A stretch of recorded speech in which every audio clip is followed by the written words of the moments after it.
Saludos amigos, bienvenidos a su programa Debatiendo Sin Filtro a través del periódico El Vocero, su plataforma de Facebook, delvocero.com y su página digital. Les saluda Jorge Cobertoro en compañía del profesor Kenneth McClinton y el licenciado Hugo Rodríguez. ¿Cómo están ambos? ¿Todo bien? Muy bien, muy bien. Buenas noches, un placer estar aquí nuevamente. Bueno, varios temas importantes esta semana. El presupuesto del gobierno de Puerto Rico finalmente queda aprobado, 10.112 millones de dólares. Al momento que estamos conversando, todo parece indicar que el señor gobernador don Pedro Pierluisi va a otorgarle su firma al presupuesto. Más allá de las controversias que generó todo esto, sería interesante pues, conversar sobre las implicaciones que tiene este presupuesto. Mañana hay una columna de este servidor haciendo el análisis sobre este tema, pero me parece que es importante señalar varios puntos que Hugo. Primero, que este presupuesto que conlleva unas partidas importantes sería para los efectos el primer presupuesto balanceado de conformidad al plan fiscal, siguiendo las guías y las exigencias que hizo la Junta de Supervisión Fiscal. Y en palabras de la directora ejecutiva, hace unos días señalaba que en caso de que la Junta logre unos acuerdos que restan con algunos de los acreedores y se inicie este año fiscal, o más bien el próximo año fiscal, que comienza el 1 de julio, el pago correspondiente al primer año del servicio de deuda pudiese, dijo ella, reclamarse de manera retroactiva, que este sea el primero de los 4 presupuestos balanceados de forma consecutiva que exige la ley promesa. Por otro lado, el presupuesto contiene unas partidas interesantes, pero muy particularmente la controversia que había con relación a los poderes del gobernador, si podían o no transferir o hacer reasignaciones dentro de la agencia de gobierno de Puerto Rico, quedó eliminado del proyecto y por consiguiente el gobernador pues ha expresado en el día de hoy que se inclina a darle su firma a el proyecto. ¿Qué les parece este presupuesto y sus perspectivas en términos de las aplicaciones de la ley promesa? Kenneth. Pues mira, yo creo que esto es un hito histórico. Mañana se cumple el 5º aniversario de la firma por el presidente Barack Obama de la ley promesa. Y hasta ahora no se había tenido ningún éxito significativo bajo esa ley o por parte de la Junta. Y finalmente, después de 5 años, si la Junta certifica este presupuesto como el primero de 4 presupuestos consecutivos, podríamos, si se sigue el ejercicio democrático y más que democrático de entrega a las exigencias de promesa, pues podríamos para dentro de 4 años pasar a la eliminación de la Junta de Supervisión Fiscal, que la inmensa mayoría del pueblo favorece su eliminación. Para esto hizo falta que se pudieran reunir 18 votos en el Senado, los 12 votos de la pluralidad del Partido Popular, 5 de los 10 votos del Partido Nuevo Progresista y el voto del senador independiente Vargas Vidot, que por encima de otras consideraciones entendió que había que comenzar el proceso para eliminar la Junta de Supervisión Fiscal. Y yo pues felicito a esos 18 senadores que dejaron a un lado las creencias que ellos tenían y que compartimos muchos de nosotros, de que la Junta tiene que eventualmente desaparecer, para tomar los pasos para que esa desaparición gradual a lo largo de los próximos 4 años comience en el día de mañana. Si no me equivoco, creo que fueron 19. Creo que la senadora Rodríguez Bebe también votó afirmativamente. Proyecto Dignidad, Partido Popular, Partido Nuevo Progresista, la mayoría de los senadores y el senador independiente. Hugo, ¿qué perspectivas te da a ti esta aprobación de presupuesto? Bueno, yo pienso que Kenneth dijo la palabra democrática y rápidamente se corrigió y dijo ejercicio no de democrático, sino de entrega. Y me parece a mí que cuando tú tienes en las negociaciones un ente que tiene el poder último para decidir, como lo es en este caso la Junta de Control Fiscal, y cuando tú analizas los precedentes que ha habido durante los 4 presupuestos anteriores, en donde una vez el gobierno de Puerto Rico no llega a las exigencias que tiene la Junta del Control Fiscal, esta impone en última instancia su presupuesto. Pues aquí ocurre lo mismo. Lo único que en lugar de que fuera impuesto sin el aval de las ramas de gobierno de Puerto Rico, aquí se llegó al acomodo de que lo que se aprobara en la legislatura y que el gobernador ya ha adelantado que va a firmar, se acomodara, ¿verdad?, a las exigencias de la Junta de Control Fiscal. Así que en ese sentido pueden decir, cumplí con el primer presupuesto balanceado que cumpla con el plan fiscal que aprobó la Junta, pero no deja de ser, a mi juicio, una imposición de la Junta de Control Fiscal. Y creo que al haber hecho ese ejercicio en este año, va a imponer una presión todavía mayor en el siguiente año para no romper la consecutividad de los presupuestos balanceados y que por tanto se haga el conteo regresivo para que la Junta se tenga que ir de Puerto Rico.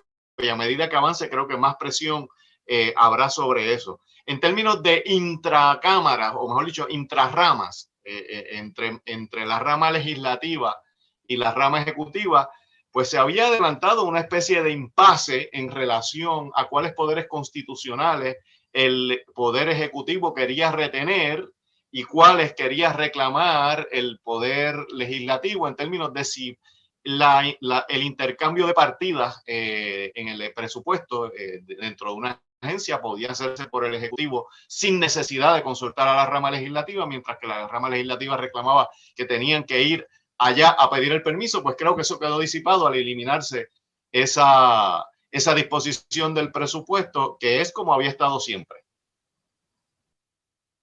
Yo creo, coincido con ambos, que esto es un paso importante en el sentido de que al menos un primer presupuesto balanceado, más allá de la crítica que pueda haber o de la realidad que a uno no le gusta la existencia de la Junta de Control Fiscal, la realidad es que para salir de la Junta hay que aprobar 4 presupuestos balanceado de forma consecutiva, y este sería el primero. Esto es romper el hielo. Yo creo que es un paso significativo después de 5 años. No es la situación, ¿verdad?, más óptima, pero sin duda me parece que merece el reconocimiento los legisladores que votaron a favor, y aquellos que no lo hicieron por razones de principio, razones que entiendan, también hay que respetarlo. Eso es parte del proceso legislativo. Uno de los temas también que está ligado a precisamente la recuperación económica de Puerto Rico es el tema del aumento proyectado o propuesto sobre el salario mínimo. Algunos plantean $8.50, otros $9 la hora. Conversábamos hace unos días los tres en relación a varios análisis que se han hecho, particularmente un estudio que hizo la Cámara de Comercio con la mayoría de sus miembros. La Cámara de Comercio tiene alrededor de 600 miembros de diferentes sectores económicos que plantean que pueden aguantar, por usar esa palabra, hasta un impacto de $8.50 la hora, pero ya 9 o más pudiese representar una carga muy complicada para los negocios, particularmente los pequeños y medianos comerciantes, que tendría o pudiese provocar la reducción de horario o inclusive la reducción de ciertas plazas. Les pregunto si piensan que, yo creo que evidentemente hay un consenso de que hay que aumentar el salario mínimo. La disyuntiva es hasta dónde y si se puede hacer de forma gradual. Kenneth hace unos días planteaba esto muy correctamente, que ese pudiese ser la salida, de hacerlo de una manera gradual, ordenada, para que estos impactos económicos puedan ser absorbidos por estas empresas que básicamente están en un proceso de recuperación luego de la pandemia, los terremotos, huracanes, y que ha sido un cuatrienio complicado. Kenneth. Prelegislado. El prelegislado, exactamente. No, fíjate, yo no tengo problema con que se aumente en $1.26 el salario mínimo de $7.25 actual para llevarlo a $8.51. Pero, o puede ser $1.25 para que sea $8.50. Pero creo que hay que legislar de igual manera que por lo menos anualmente haya un aumento de por lo menos 25 centavos por los próximos 4 años. De manera que de ahí pase de 8.50 a 8.75, 8.75 a 9, 9 a 9.25 y 9.25 a 9.50, por lo menos. Sin embargo, estamos entrando en un periodo de alta inflación desde hace 1 o 2 meses para acá. Y yo creo que debe establecerse una fórmula que establezca que como 25 centavos, que es la peseta, es el equivalente de 3,5%, pues quizás establecer que en aquellos años en que la inflación sea de por lo menos 5%, pues que en vez de 25 centavos, que sea un tanto mayor el aumento en el año subsiguiente. De manera que nos vayamos ajustando a la tasa de inflación. Porque todo lo demás sube por la inflación. La gasolina sube por la inflación, las rentas suben por la inflación, todo lo demás sube por la inflación. ¿Por qué no el valor que se le reconoce, que se monetiza del trabajador? Así que yo aceptaría lo de 1,25 de aumento inmediato, efectivo el 1 de enero. Y de hecho, yo no lo haría el 1 de enero. Yo lo haría posiblemente el 1 de diciembre, porque no hay un mes en que haya más dinero en los bolsillos de los comerciantes, los pequeños y medianos comerciantes, que el mes de diciembre. O sea, ajótalo cuando están en su mejor situación, y que no vayan a votar a alguien el 1 de diciembre, porque el 1 de enero sí que lo pueden votar fácilmente, pero no así el 1 de diciembre cuando necesitan los empleados. Así que yo elaboraría un poquito esa propuesta para que por lo menos una vez al año aumente en 25 centavos como mínimo, para que en 4 años esté en 9,50, 4 años después de eso en 10,50. Pero creo que antes de todo eso, después del primer año, va a venir legislación federal que va a ser irrelevante el salario mínimo territorial, que es lo que estamos hablando de legislar en este momento. Pues yo creo que de Washington va a venir un salario mínimo federal más alto que lo que estamos considerando aquí en Puerto Rico. Y yo obviamente creo en la igualdad, así que cuando aumente allá, que aumente acá también. Hugo, ¿qué te parece? Aumento del salario mínimo. Bueno, Kenneth trajo un elemento ahí técnico que es la inflación. Si uno toma en consideración que el salario mínimo que existe actualmente en Puerto Rico está establecido hace más de 11 o 12 años, habría que ver cuál ha sido el efecto inflacionario de esos 12 años sobre los 7.25. Y para que el público entienda lo que es la inflación, ¿verdad? Que es un concepto técnico de economía, es cuánto valor adquisitivo el dinero va perdiendo por efecto de cómo van aumentando las cosas, ¿verdad? Eso es una explicación extra súper sencilla de cómo el efecto inflacionario va disminuyendo el valor adquisitivo en esos 7.25. Es decir, lo que tú podías comprar con 7.25 hace 12 años, hoy en día no puedes comprar nada más que una fracción de eso. Por lo tanto, los 7.25 de hace 12 años, hoy en día a lo mejor son $5 o 5.50. Y el no revisar el salario mínimo por un periodo de tiempo tan largo no tiene el efecto de congelar los 7.25. Tiene el efecto, cuando tú añades la inflación, de haber hecho una reducción en el salario del obrero. Así que yo creo que lo primero que hay que hacer es que no se puede permitir que pase tanto tiempo sin revisar los salarios para que vayan acorde con el proceso inflacionario de la economía. En segundo lugar, cuando tú hablas del estudio que hizo la Cámara de Comercio, Jorge, ese estudio tenía varios renglones. Y no sé si recuerdas que uno de los renglones era que la gente, los comercios andan buscando trabajadores, y que hicieron una encuesta de cuáles eran las razones para las que la gente decía, bueno, no voy a trabajar. Y un 40 y pico % de la gente contestó que recibía más beneficios de la beneficencia que estando empleado. Y yo creo que eso debe dar una clave. El proceso del trabajo debe ser una remuneración adecuada, no solo para que sea una cuestión de justicia para ese trabajador, sino también para que se le atraiga y se incorpore en la fuerza trabajadora. Así que yo creo que ahí hay dos claves. Y la tercera cosa que quiero decir es que según todo ha ido aumentando, y si usted no le dice, por ejemplo, si usted tiene una panadería y usted no le dice al que le vendía la harina antes a $1 hace 10 años y hoy se la vende a $2, usted no le dice, Oye, me la tienes que vender a $1 como me la vendías hace 10 años. Al que le alquila el local, que a lo mejor se lo alquilaba en $500 hace 10 años, pero hoy se lo alquila en 800, usted no le dice, déjamelo en 500 como estaba hace 10 años. Lo mismo con la luz, lo mismo con cualquier tipo de servicio.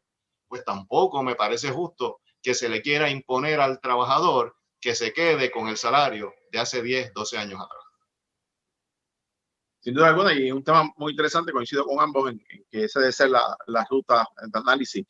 Bueno, y el tercer tema de esta semana. Jorge, antes del tercer tema, quería dar un ejemplo adicional a lo que dice Hugo en cuanto a la inflación.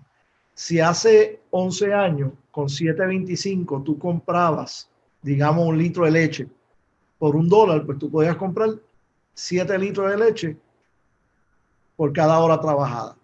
Y si hoy el litro de leche está en 1.50, no sé en cuánto está, pero si estuviera en 1.50, pues tú tendrías que estarte ganando 10.50 para poder comprar los mismos 7 litros de leche que antes compraba con los $7.25. Eso es para aclarar aún más qué quiere decir inflación. Sin duda alguna. Y hay que seguirle el rastro a esos proyectos para ver cómo se van a estar manejando. Bueno, el tercer tema, el caso del ex gobernador Ricardo Rosselló. Se presentó pues toda la prueba de los comisionados que están impugnando su elección. El gobernador, ex gobernador, contestó las preguntas, se sometió a un interrogatorio y la honorable jueza se ha reservado el fallo. Aquí tengo 2 abogados y conocedores del proceso judicial. Yo les cedo la palabra a ambos. Simplemente planteo que más allá de los aspectos legales que ustedes harán el análisis de la aplicación del Código Electoral, de la aplicación de la Estado de Derecho vigente, el elemento que quiero traerles es cuán complicado y cuán difícil en el análisis de un miembro de la judicatura, ¿verdad? En este caso una jueza, una honorable jueza, está el hecho de que se trata de un funcionario, ¿verdad? O de una persona que ya fue electa por los electores. Los electores expresaron su voluntad. Y cuán complicado para un tribunal revocar luego de que se han expresado las papeletas. No es lo mismo descalificar a un candidato antes de un proceso de votación que después que los electores se expresan. Y en el caso de una nominación directa, algunos pueden plantear que tiene una intención del elector mucho más clara que meramente pues marcar sobre candidatos que cogen un momento de papeleta. O sea, cuando uno sale de su casa para escribir un nombre, pues evidentemente tuvo la intención de dejar claro cuál era esa voluntad. Les pregunto a ambos si esa realidad es un elemento adicional a los aspectos técnicos o legales que pueda sopesar la jueza a la hora de decir un caso como este cuando ya los electores se expresaron, o si eso no es de peso a la hora de decidir una controversia como esta. Pues mira, varias cosas. Esto es un caso bien complicado. Y este caso está dando porque se trata de Ricardo Rosselló. Porque en Puerto Rico hay 6 millones de puertorriqueños que están vinculados a Puerto Rico de alguna manera, no viven en Puerto Rico. Algunos de ellos, cientos de miles de ellos, están residiendo fuera de Puerto Rico y todavía aparecen en las listas electorales. En parte aparecen en las listas electorales porque aunque todos los partidos en Puerto Rico apoyaron en el pasado una ley electoral que decía que si tú dejabas de votar en Puerto Rico en una elección general, se te inactivaba como elector, se te sacaba de la lista de electores activos y se te pasaba a una lista de electores inactivos que aunque en una ocasión en el pasado se habían inscrito en Puerto Rico, no estaban ejerciendo su sufragio en Puerto Rico. Pero en el 2016, una juez federal, aplicando correctamente una ley federal, dijo que había que dejar pasar 2 elecciones consecutivas antes de que tú pudieras inactivar a un elector que no estaba ejerciendo su sufragio en Puerto Rico. Como consecuencia de eso, se elevaron las listas electorales en Puerto Rico en las elecciones del 2016 y las de 2020 a 2 millones y pico electores, cuando todos nosotros sabemos que en Puerto Rico no residen 2.400.000 personas inscritas para votar en Puerto Rico. Sabemos que de esas hay 400,000 que lo más seguro ya están inscritos para votar en Florida y están votando las primarias y las elecciones de Florida, y por tal razón no deberían ser contados como electores en Puerto Rico. Por eso es que la Comisión Estatal de Elecciones ha tenido que sacar 2 sets de porcientos de participación, uno a base de esa lista ficticia exagerada de electores que dice que solamente el 53% de ese electorado votó en las elecciones, y otra donde toma en cuenta solamente a los electores activos realmente en Puerto Rico, los que votaron en el 2016 y podían votar en el 2020, y a base de eso, pues la tasa de participación es como 74% del 78% que normalmente era en el pasado. Ha bajado un poquito, pero no ha bajado estrepitosamente como sugieren el primer set de estadísticas. Pero no me dijiste si el caso de Rosselló piensas tú que hay méritos en la impugnación, o crees que se va a sostener Bueno, todo parece indicar por el testimonio de él y por todo lo que se ha discutido en el caso, de que se trata de un puertorriqueño que se mudó hace apenas menos de 2 años a un estado fuera de Puerto Rico, que no tuvo la intención de inscribirse fuera de Puerto Rico, que si aparece inscrito no ejerció su sufragio fuera de Puerto Rico, y que en 2 ocasiones ha intentado ejercer su sufragio en Puerto Rico, en una de esas 2 exitosamente, que fueron las primarias del PNP de marzo, y que trató de votar en la elección congresional de mayo. Así que una pregunta hay que hacer es si alguien que está inscrito en Puerto Rico, que no notificó oficialmente su cambio de dirección en Puerto Rico, su domicilio electoral en Puerto Rico, que sí lo notificó indirectamente cuando pidió un voto ausente, donde sí dio su nueva dirección, y que intentó ejercer la intención que tenía de votar en Puerto Rico este año, si a esa persona la vas a dejar fuera o no va a dejar fuera.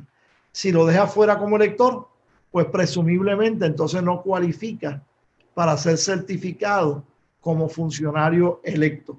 Pero yo entiendo que esto es un área bastante gris, que ha estado bastante flexible en el pasado, que en el pasado el Tribunal Supremo ha aplicado la filosofía del animus manendi y el animus revertendi, que es algo que la mayor parte de la gente no entiende, pero que básicamente es que si tu corazón está en Puerto Rico, tú puedes votar en Puerto Rico. Hugo, ¿cuál es el animus tuyo en este tema? Bueno, yo tengo ánimos de contradecir a Kenneth en eso. No te pongas a confundir. No, el animus manendi y el animus revertendi lo definió muy bien. Animus manendi es el ánimo de permanecer, animus revertendi el ánimo de regresar, y ánimo en el sentido de intención real. Y cuando tú dices que un puertorriqueño tiene, déjame empezar un poquito más atrás. La ley electoral dice que para que tú tengas la residencia en Puerto Rico es donde tú haces tu vida cotidiana, donde tú haces tus actividades regulares, donde trabajas, donde tienes el correo, donde estudian tus hijos, donde visitas frecuentemente, donde duermes. Esos son conceptos que todo el mundo tiene claramente establecidos. Bueno, pues yo todas las noches voy a dormir a Guaynabo, mis hijos viven conmigo allí, mi oficina está en Bayamón, es cerquita de Guaynabo, yo viajo 15 minutos para ir al trabajo. Bueno, pues no hay duda, esa es mi residencia.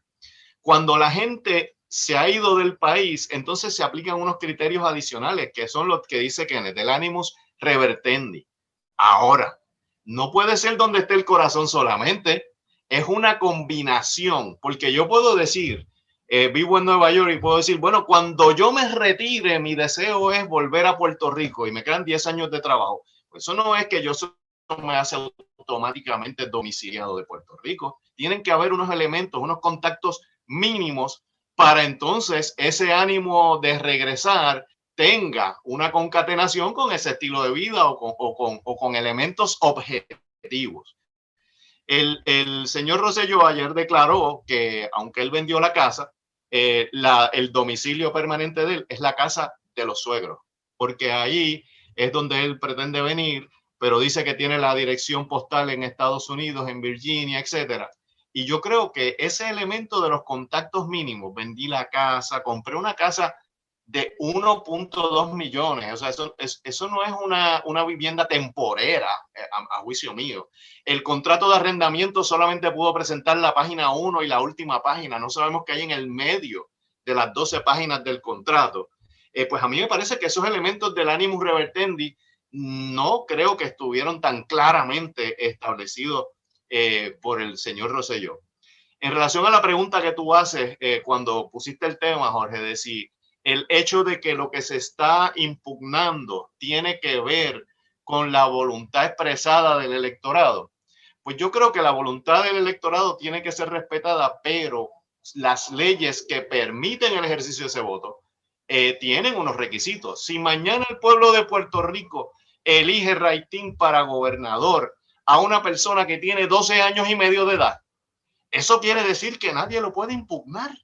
Pues yo creo que no. Yo creo que hay unos requisitos que dicen que las personas tienen que tener una edad mínima. Y pongo este ejemplo extremo para poner en perspectiva que no es absoluto, ¿verdad? El que por el mero hecho de que se haya ejercido un voto no pueda ser impugnado.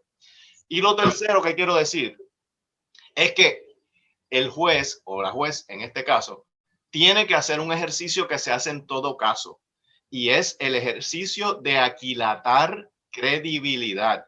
Y el mero hecho de que sea el señor Rosselló no lo exime de que la juez haga esa aquilatación de si su testimonio es creíble o no lo es. Un último comentario, porque tengo una duda y sé que me queda muy poco tiempo, pero es que hay dos controversias que me parece que se mezclan y es la confusión. Una cosa es si el exgobernador tiene el derecho a votar y otra cosa es el hecho de que pueda ser, como fue en efecto, electo, cuando lo que establece la ley es que la residencia de los candidatos tiene que ser en Puerto Rico o en Washington, D.C. Entonces, la primera pregunta es si bajo la ley electoral él era un candidato, porque él no expresó una candidatura, no radicó una candidatura, no recogió endoso, y hay un poco de la palabra, la parte técnica, ¿verdad? O específica de la ley.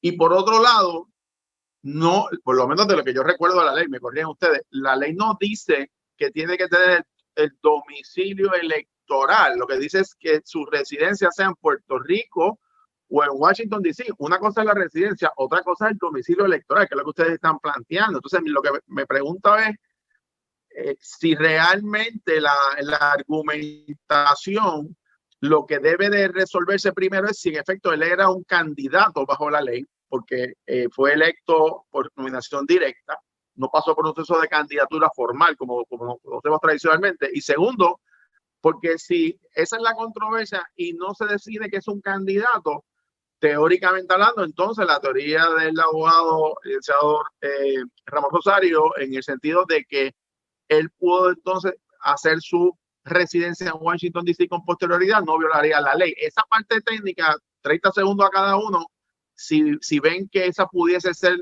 finalmente la decisión de este caso. ¿Qué? Mira, yo creo que esos son básicamente tecnicismos.